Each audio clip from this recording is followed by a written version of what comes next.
السلام عليكم ورحمة الله وبركاته. صباح الفل وصباح الهنا عليكم وعلى عيونكم. أنا قلت أعمل لكم الفيديو ده وأنا قاعدة في المدرسة كده واطمن عليكم عملتوا إيه، والاتفاق اللي اتفقنا عليه عملناه ولا لأ. اللي هو العبادات بتاعتنا في رمضان، الوقت جري منك ولا لسه؟ طبعا احنا النهارده 7 رمضان، المفروض احنا متفقين ان احنا بنقرأ 3 أجزاء في اليوم، 3 أجزاء في اليوم. يعني النهارده المفروض هنقرأ الجزء 21 لحد 21. بنصحك انك اوعي تنسي عباداتك، اوعي الشغل ياخدك في البيت والبيت ياخدك والتلفزيون ياخدك والموبايل ياخدك، كل ده غلط جدا جدا وهتندمي عليه. احنا قلنا ان هو شهر واحد في السنة، فما ينفعش ابدا ان احنا نضيعه. وروني بقى شطارتكم واكتبوا لي في الكومنتات مين اللي استمرت ومين اللي عملت التحدي اللي احنا اتفقنا عليه، ان نقرا 3 أجزاء في اليوم. وصلاتك اوعي تفوتيها واوعي تاخريها، وكمان صلاه التراويح، لان هو ده اللي بيميز الشهر عن شهور السنه كلها. طول السنه بنصلي عادي، لكن صلاه التراويح هي دي اللي هتميزنا طبعا، وهتميز الشهر ده، وهي اللي هتنفعنا، والله العظيم هي اللي هتنفعنا. فعايزه اعرف انت منظمين وقتكم ولا لا؟ لازم تنظمي وقتك وتكوني عارفه من قبلها بالليل، عامله جدول كده لتاني يوم انت هتعملي ايه في اليوم التاني ده، هتاكلي ايه، وهتصحي الساعه كام، وهتصلي امتى التراويح، او فين هتصلي، في مسجد ولا بتصلي في البيت، القران بتاعك هتقسميه ازاي في خلال اليوم.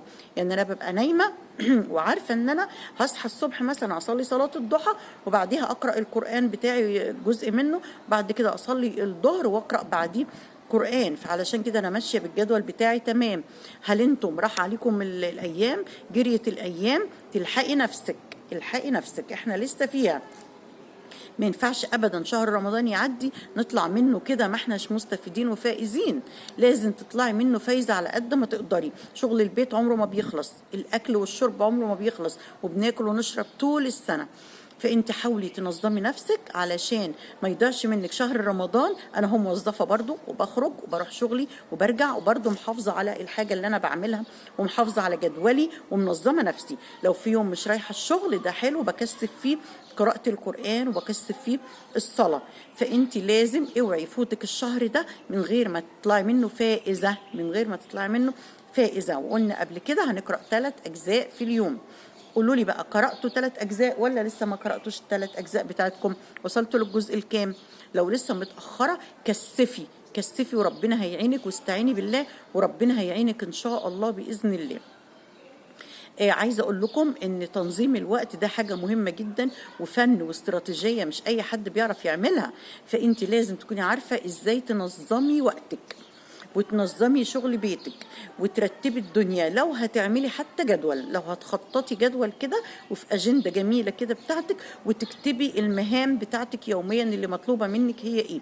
انا مطلوب مني كذا وكذا وكذا. طيب ايه الاولى، ايه الاولويات؟ في حاجة اسمها اولويات، يعني انت في حاجة اولويات تعمليها، يبقى لازم اعرف الاولويات دي ايه واعملها، الحاجة المهمة الاول وبعد كده الحاجات التانية.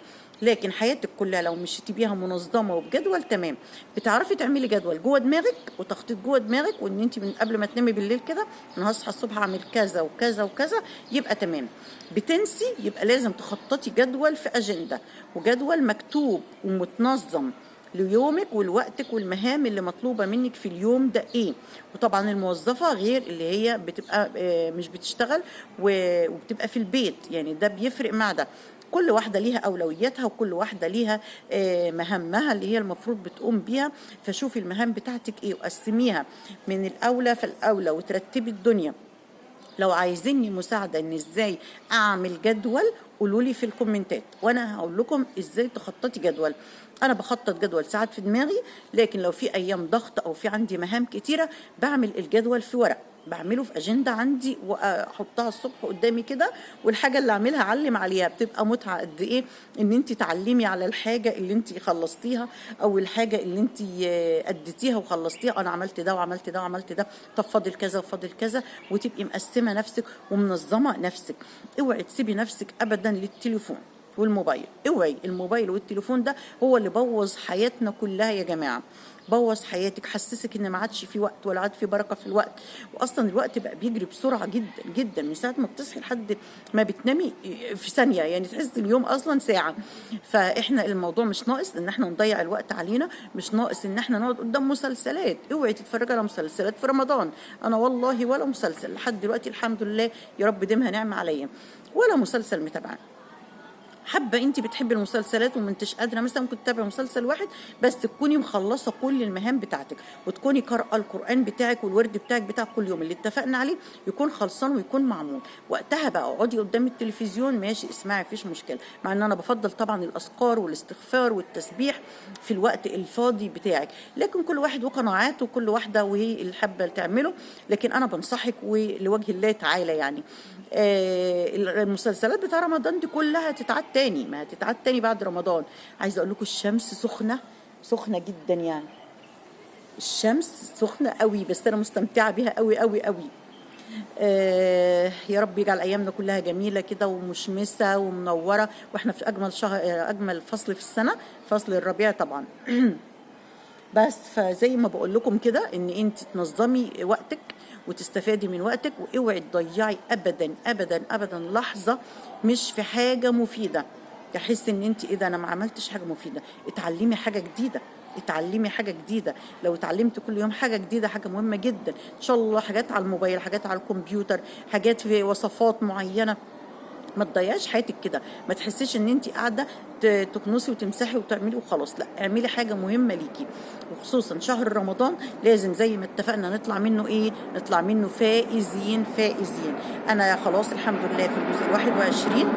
وروني بقى الطياره فوق، وروني انتم بقى في انهي جزء وفرحوني كده، وقولوا لي التحدي اللي احنا قلنا عليه ماشيين فيه ولا متأخرين. متأخرة الحقي نفسك، لسه في وقت.